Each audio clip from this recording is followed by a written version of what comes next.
Assalamualaikum warahmatullahi wabarakatuh.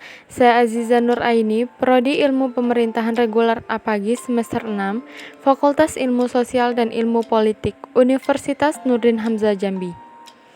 Di sini saya akan menjelaskan sedikit tentang perbandingan Indonesia dan Malaysia dalam sistem politik, ekonomi, teknologi, hukum, dan sistem pendidikan. Yang pertama ada sistem politik. Jika melihat dari sistem pemerintahannya, Malaysia menganut sistem pemerintahan parlementer, sedangkan Indonesia menganut sistem pemerintahan presidensial. Sistem pemerintahan Malaysia dikepalai oleh Yang di-Pertuan Agung sebagai kepala negara atau raja, sedangkan Indonesia dipimpin oleh presiden.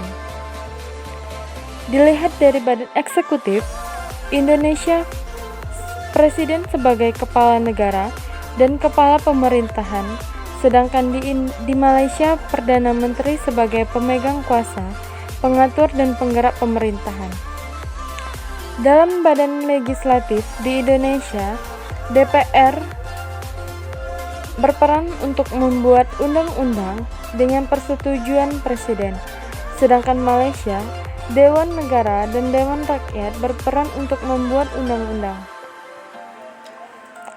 Dilihat badan yudikatif, di Indonesia kekuasaan kehakiman dipegang oleh Mahkamah Agung dan Mahkamah Konstitusi, sedangkan Malaysia, Raja melantik Hakim Besar Persatuan dan Mahkamah Tinggi serta Peguam Negara atas nasihat Perdana Menteri. Menurut Kepala Negara, di Indonesia, Presiden tidak memiliki kekuasaan dalam hal perundangan dan kehakiman, sedangkan Malaysia, Raja memiliki kekuasaan di bidang eksekutif, perundangan, kehakiman, pemeliharaan agama Islam, dan keagamaan negara.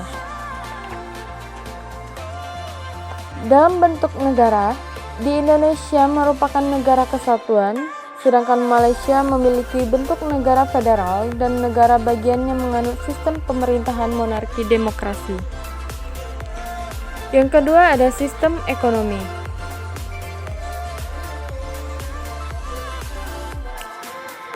Indonesia menganut dua sistem ekonomi, yaitu sistem ekonomi kapitalisme dan sistem ekonomi demokratis. Dari percampuran kedualisme sistem ekonomi ini yang saling tarik ulur antara liberal kapitalistik dengan sosial komunistik menjadikan perekonomian di Indonesia kurang stabil. Karena masih banyak warga Indonesia yang masih belum siap berdiri sendiri dan masih bergantung pada negara.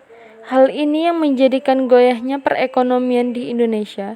Saat ini Indonesia banyak mengalami permasalahan besar akibat ketidakpastian sistem perekonomian di Indonesia, seperti minyak yang akan habis 12 tahun mendatang, gas yang akan habis 34 tahun mendatang, batu bara yang akan habis 70 tahun mendatang. Hal ini disebabkan ketidakmandirian Indonesia, ketidakmampuan Indonesia berdiri di kaki sendiri. Sedangkan Malaysia menganut pasar terbuka, yaitu menganut dua sistem ekonomi, yaitu ekonomi sara diri dan ekonomi komersil. Dari kedua sistem tersebut, Malaysia mengalami fase dari feudalisme, ekonomi tenaga kerja, kapitalis, atau pasar terbuka. Malaysia berada pada urutan ke-21 negara yang menjalankan kegiatan ekonomi termudah di dunia, karena semua kegiatan ekonomi ditentukan oleh pasar. Yang ketiga ada sistem teknologi. Sebagaimana yang kita ketahui, Malaysia tentunya lebih unggul dalam bidang teknologi dibandingkan Indonesia.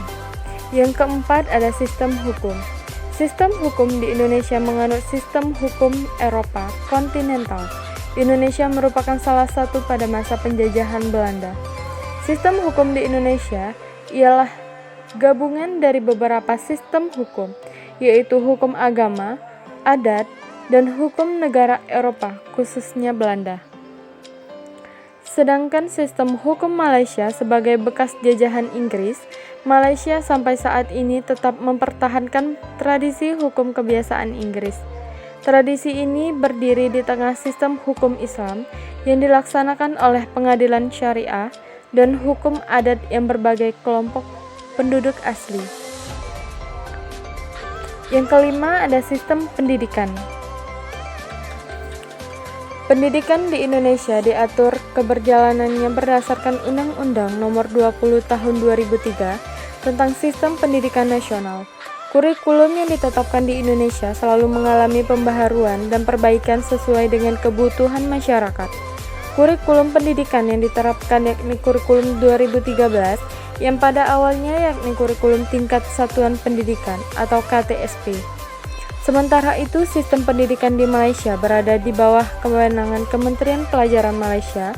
Di Malaysia, warga negaranya dapat menempuh pendidikan dari sekolah milik kerajaan, sekolah swasta maupun secara individu. Sistem pendidikan yang wajib ditempuh yakni sekolah rendah dan sekolah menengah. Meskipun bentuk pemerintahannya adalah kerajaan, namun kerajaan tak memiliki hak untuk menentukan kurikulum atau cara pengajaran yang harus diterapkan. Semua kewenangan tersebut telah sepenuhnya dilimpahkan kepada Kementerian Pelajaran Malaysia, sementara untuk peraturan pendidikan tinggi diatur oleh Kementerian Pengajian Tinggi Malaysia yang didirikan tahun 2004. Mulai dari tahun 2003 hingga saat ini, Malaysia telah menggunakan bahasa Inggris sebagai bahasa pengantar dalam mata pelajaran tertentu seperti sains dan matematika. Baiklah, hanya ini yang dapat saya sampaikan, lebih dan kurang saya mohon maaf. Semoga bermanfaat. Terima kasih. Wassalamualaikum warahmatullahi wabarakatuh.